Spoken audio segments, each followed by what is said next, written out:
Excuse me, Mr. B. The lovely Miss Nightingale, as you requested.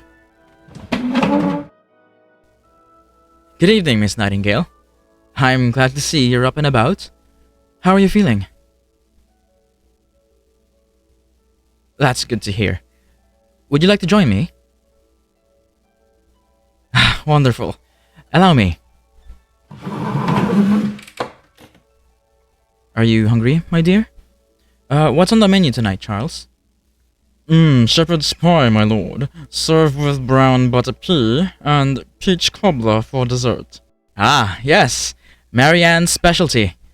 Does that sound good to you, Nightingale? Excellent. Would you mind bringing some for her, Charles? Not at all, Mr. B. I'll have it up in a jiffy. Thank you.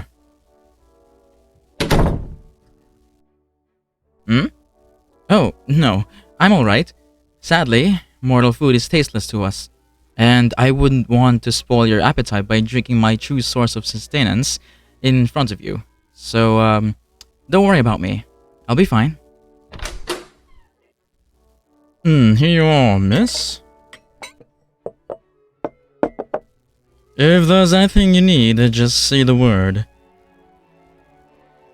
My pleasure, miss. Please, enjoy.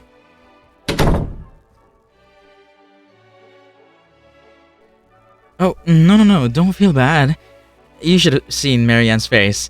She was positively thrilled to have someone else to cook for. Well, when your master is a member of the undead, there's not much occasion for fancy meals.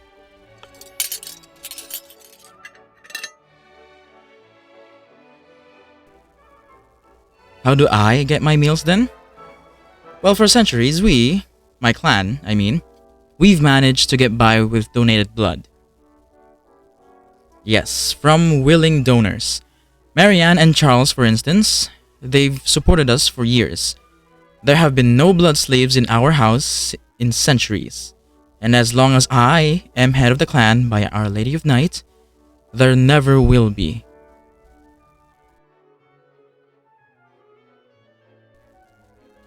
The Lady of Night?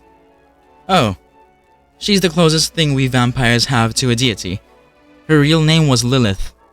According to legend, she was one of the first vampires, a member of the original Council of Night. Yes, I am on the current council, along with the leaders of the other 4 clans.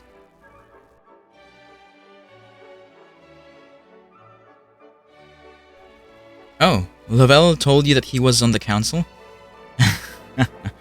I wish I could say I'm surprised. He never misses a chance to flaunt over his power. His clan is by far the most influential of the 5, and the most brutal. They believe that humans are chattel, good for nothing more than slave labor and blood. But we, Beaumonts, believe that all creatures in this world are equal. Humans have just as much right to live as we do, or as anyone does.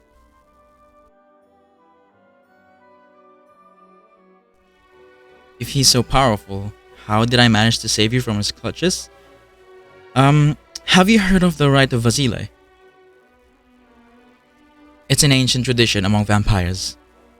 Long ago, Lilith, Our Lady of Night, fell in love with a mortal, a man named Vasile. However, their match was met with hostility by the rest of the council. They feared that a love match between a vampire and a human would undermine the superiority of the vampiric race. So they had Vasile killed. When Lady Lilith found out, she demanded recompense. The council agreed to grant her one wish as payment for her beloved's death. She could demand one thing from the council, anything, and if it was within their power, they would grant it. This then became a tradition amongst vampires. The rite of Vasile says that if anyone offends you, you can demand one favor of them. As long as it's within their power, they must agree to it, in order for their debt to be considered paid. Lavelle had wronged me, so, according to our tradition, I have the right to demand something from him in return.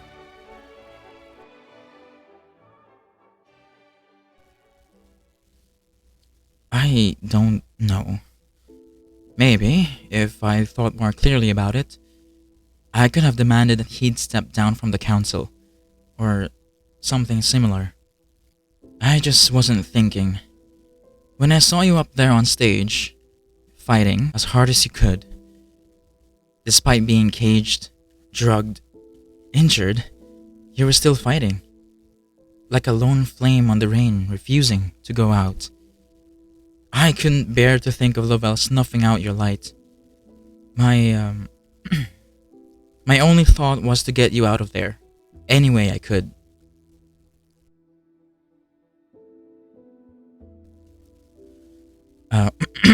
Excuse me,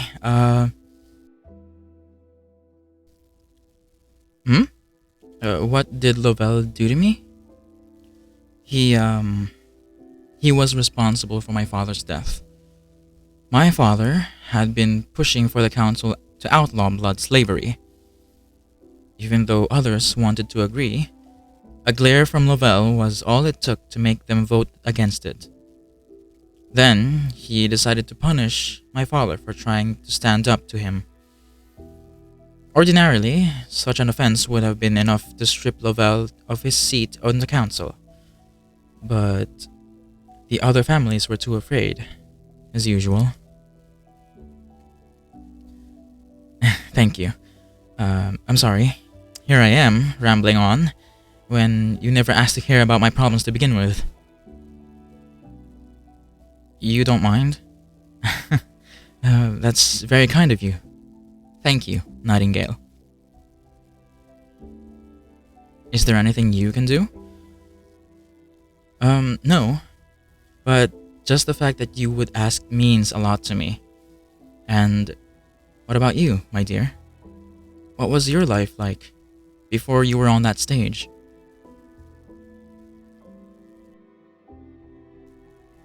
Ah, you and your family lived on the streets then?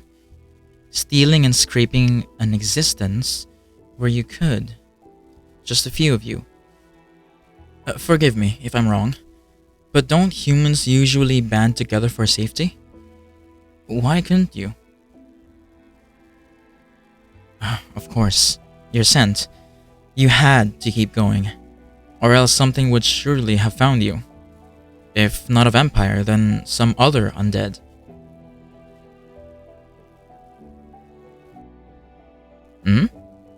You managed to get by until your sister was injured? Oh, I see. So that's why you were alone.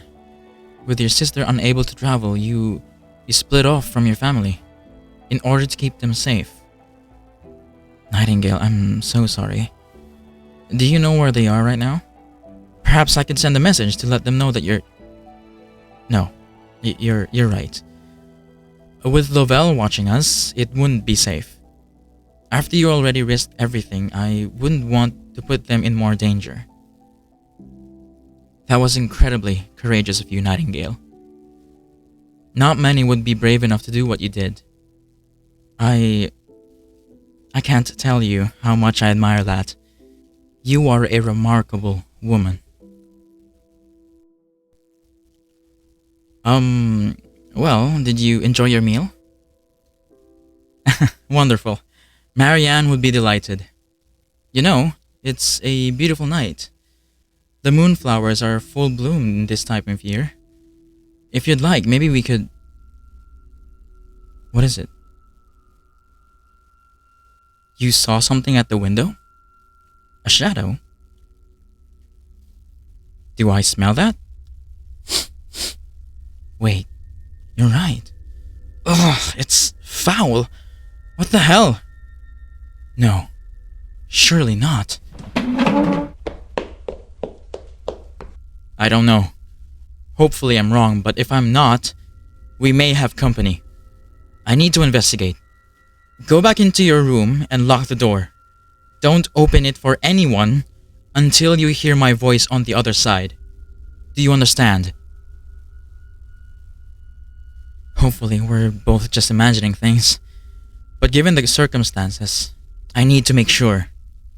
I'm sorry to cut our time short. I'll find you later, alright? Be safe, Thank you, Nightingale. You too.